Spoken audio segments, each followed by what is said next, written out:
Hey guys, welcome back to my YouTube channel. Today I am going to discuss with you a poem My Mother at 66 written by Kamala Das. Jodi he তোমালোকে মোৰ চেনেলটো first টাইমৰ বাবে visit কৰিছা then subscribe কৰিবা যাতে এনে ধৰণৰ ভিডিঅ'বিলাক আগলৈও পাই থাকা। এতিয়া আমি পয়েমটোলৈ যাওঁ। My Mother at 66 66 বছৰীয়া মোৰ মা লিখিছে কোনে Kamala Das. She was born in Malabar, Kerala আৰু তেখেতৰ কেৰেলাৰ মালাবাৰ নামৰ ঠাইত 1934 জন্ম হৈছিল। She is recognized as one of India's foremost poets আৰু তেখেত মানে ভাৰতৰ আগশাৰীৰ লেখিকা হিচাপে তেওঁ স্বীকৃতি আছিল। Her works are known for their originality, versatility and the indigenous flavor of the soil আৰু তেওঁ কামবিলাক কিহৰ বাবে জনপ্ৰিয় আছিল বা জনাজাত আছিল যিখিনি অৰিজিনালিটি আছে নতুনত্বৰ বাবে নাইবা ভাৰ্সেটিলিটি মানে যিখিনি বহুমুখিতাৰ বাবে ঠিক আছে and the indigenous flavour of the soil আৰু যেটো দেখিও মাটিৰ হুৱাদ আছে হেইখিনি তেওঁৰ কবিতাবিলাকত পোৱা গৈছিল। Kamala Das has published many novels and short stories in English and Malayalam under the name Madhavikutty. Madhavikutty ছদ্ম নামত ঠিক আছে তেওঁ ইংৰাজী আৰু মালায়ালাম ভাষাত তেওঁ বহুকেইখন নভেলস আৰু শৰ্ট ষ্টৰিজ পাবলিশ কৰিছিল। Some of her works in English include the novel Alphabet of Lust, a collection of short stories, Padmavati, the Harlot and other stories, in addition to 5 books of poetry. তেওঁ বহুতো কাম ইংৰাজীত যেনেকে তাৰ ভিতৰত include আছিল কি novel এখন Alphabet of Lust. It was published in 1977. Then a collection of short stories. তাৰমানে এটা ছুটি গল্পৰ সংকলন আছিল Padmavati, the Harlot and other stories. It was published in 1992. In addition to 5 books of poetry. আৰু ইয়াৰ উপৰিও কি আছিল কবিতাৰ 5খন কিতাপ আছিল ঠিক আছে। She is a sensitive writer who captures the complex subtleties of human relationships in lyrical idiom. My Mother at 66 is an example. আৰু তেখেত এগৰাকী বহুত sensitive writer আছিল ঠিক আছে who captures the complex subtleties of human relationship আৰু জুনে মানুহৰ সম্পৰ্কৰ যিখিনি জটিলতা আছে হেইখিনি তেওঁ ক্যাপচাৰ কৰিছিল কোড ক্যাপচাৰ কৰিছিল ইন লিৰিকেল ইডিয়ম তেওঁ মানে গীতৰ ভাষাৰে তেওঁ এখিনি ক্যাপচাৰ কৰিছিল ঠিক আছে। My Mother at 66 is an example আৰু আমাক যেটো এতিয়া পয়েম আমি যেটো ডিসকাস কৰিবলৈ গৈ আছো হেইটো তাৰে এটা এক্সাম্পল হয়। এতিয়া এটা আমি কথা জানিলো notice that the whole poem is in a single sentence আৰু গোটেই পয়েমটো তোমালোকে লক্ষ্য কৰিলে জানিবা যে এটা সিঙ্গল সেন্টেন্স আছে একমাত্ৰ এটা তাৰমানে সেন্টেন্স আছে ঠিক আছে punctuated by commas আৰু কমা দি পেনি এটা সেন্টেন্সতে কি লিখা আছে হেই গোটেই পয়েমটো লিখা আছে তোমালোকে নটিস কৰিলে গম পাবা। এতিয়া before you read aging is a natural process আমি তো জানোৱে aging to কি হয় এটা প্ৰাকৃতিক এটা প্ৰক্ৰিয়া হয়। Have you ever thought what our elderly parents expect from us আৰু তোমালোকে কেতিয়াবা মানে ভাবিছানে যে আমাৰ মা দেউতাই আমাৰ পৰা কি আশা কৰে ঠিক আছে হেই এটা আমাক কোৱেশ্চন দি দিছে পয়েমটো আমি ডিসকাস কৰাৰ আগত ঠিক আছে। এতিয়া আমি পয়েমটো এবাৰ ৰিচাইট কৰি লওঁ চাই লোৱা। Driving from my parents' home to Cochin last Friday morning, I saw my mother beside me, doors open mouthed, her face ashen like that of a corpse, and realized with pain that she was as old as she looked, but soon put that thought away, and looked out at young trees sprinting, the merry children spilling out of their homes, but after the airport's security check, standing a few yards away, I looked again at her, one pale as a late winter's moon, and felt that old familiar ache, my childhood's fear, but all I said was, see you soon, Amma, and all I did was smile and smile and smile ঠিক আছে। এতিয়া আমি পয়েমটো discuss কৰো তেতিয়া তোমালোকে বুজি পাবা পয়েমটো বহুত সিম্পল হয় তোমালোকে মানে নিজে যদি ভালদৰে পঢ়া তোমালোকে এটো নিজে বুজি পাবা হলো মই ডিসকাস কৰিছো। Driving from my parents' home to Cochin last Friday morning. Maybe Kamala Das তেওঁৰ যেহেতু কামৰ পৰা ঘৰত থাকিবলৈ আহিছিল ছুটিত ঠিক আছে তেওঁ যেতিয়া ঘৰ আকৌ পুনৰ কামলৈ যাবলগীয়া হৈছিল তেওঁ হেকাৰণে ঘৰৰ পৰা ঘূৰি গৈছিল মাকৰ ঘৰৰ পৰা ঘূৰি গৈছিল হেকাৰণে কৈছে যে driving from my parents' home to Cochin last Friday মানে যোৱা শুক্ৰবাৰ ৰাতিপুৱা তেওঁ মাক দেউতাকৰ ঘৰৰ পৰা কোচিন এয়াৰপৰ্টলৈ তেওঁ গৈ আছিল I saw my mother beside me আৰু তেওঁ ড্ৰপ কৰিবৰ কাৰণে কোন গৈছিল লগত তেওঁৰ মাক গৈছিল আৰু তেওঁ কৈছে যে I saw my mother beside me আৰু কমলা দাসে তেওঁৰ মাকক তেওঁৰ কাষত দেখা পাইছিল যিহেতু তেওঁ দাঁতিৰ সিটটোতে তেওঁ বহি আছিল তেওঁৰ মাক বহি আছিল Does open mouth her face is like that of a corpse আৰু Does এটা short nap লৈ আছিল মানে তেওঁৰ সিলিমিলি টোপনি ধৰিছিল open mouth আৰু মুখখন মেল খাই আছিল তেওঁ টোপনিত মুখখন মেল খাই আছিল আমিতো দেখিছো ন কিছুমান মানুহ বাছত দেখো সেই মানুহবিলাকৰ কি হয় টোপনিত মানে টোপনিত থাকে মুখখন মেল খাই থাকে ঠিক তেনেদৰেও লেখিকা গৰাকী মাকৰ কি হৈছিল টোপনিত মুখখন মেল খাই আছিল Her face ashen like that of a corpse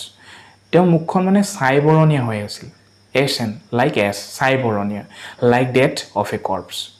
corpse means dead body এটা দেখিবলৈ যেনেকুৱা হয় ঠিক তেনেকুৱা তেওঁৰ মুখখনো লাগিছিল মানে লেখিকা গৰাকী মাকৰ মুখখনো লাগিছিল ইয়াত হেতু কথা এই কাৰণে কৈছে যে যেহেতু তেওঁ বয়স হৈ আহিছে তেওঁ এতিয়া 66 ইয়াৰ্স হ'ল সেই কাৰণে তেওঁ সেই ছাপটো পৰিছে বয়সৰ ছাপটো পৰিছে ঠিক আছে সেই কাৰণে তেওঁ যেতিয়া টোপনি থকা মাকক তেওঁ যেতিয়া দেখিছিল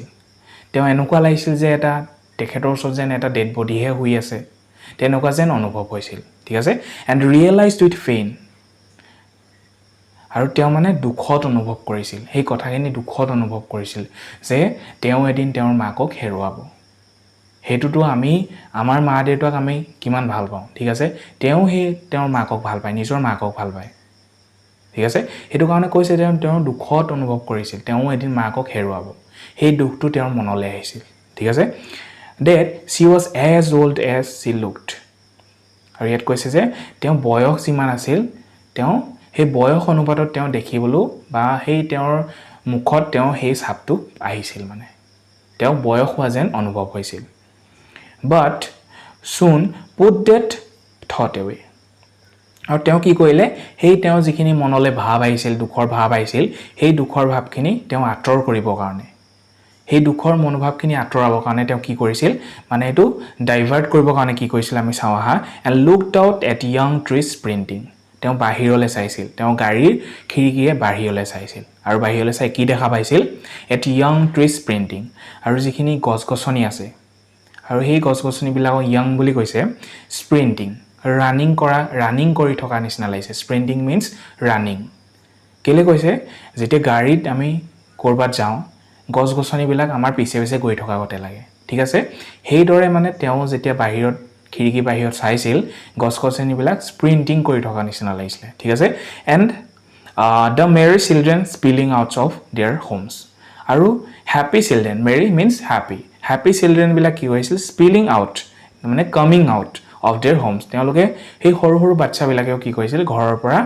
মানে তেহেঁতি খেলিবৰ কাৰণে বাহিৰত ওলাই আহিছিল আৰু ইয়াত মানে young trees sprinting আৰু the merry children spilling out হেটো কি symbolize কৰিছে full of life energy and happiness মানে opposite to the poet's mother কি বুজাইছে ইয়াত তাৰমানে মাকৰ যেটো আছিল হেতুকে সম্পূৰ্ণ বিপৰীত আছিল মানে এই যিখিনি young trees হক নাইবা merry children হক হেখিনি কি symbolize কৰিছে full of life and energy and happiness কিন্তু আনহাতে তেওঁ মাকৰ কি তেওঁ বয়স হৈ আহিছে her death is near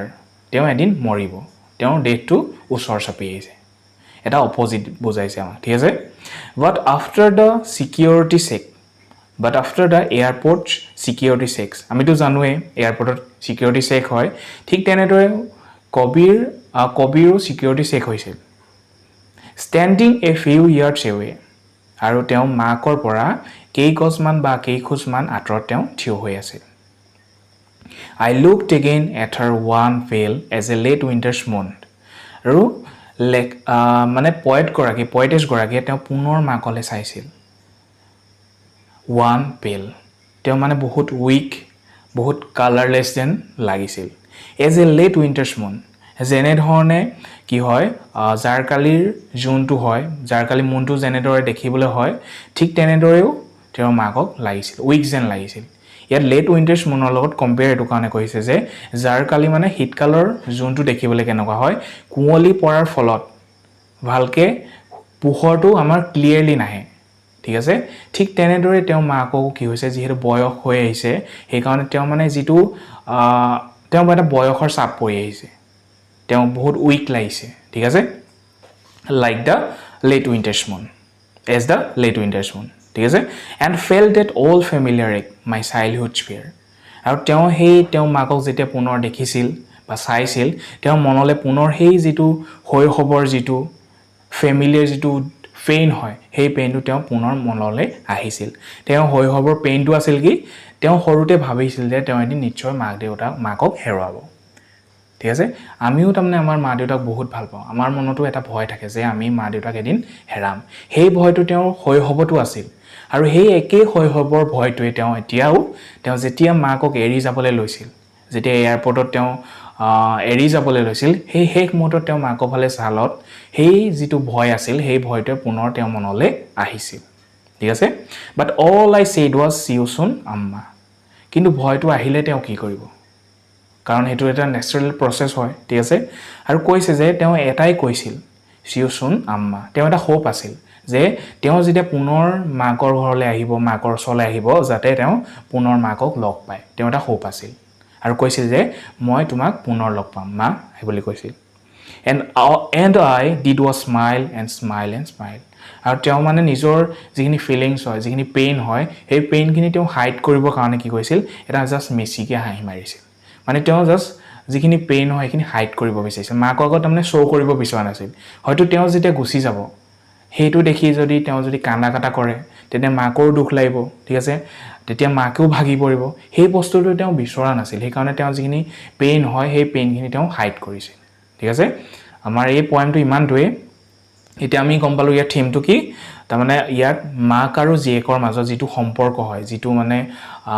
ভাল সম্পৰ্ক সেই সম্পৰ্কটো ইয়াত এই কবিতাটোৰ মাজৰে এটা সেন্টেন্সেৰে দাঙি ধৰিছে ঠিক আছে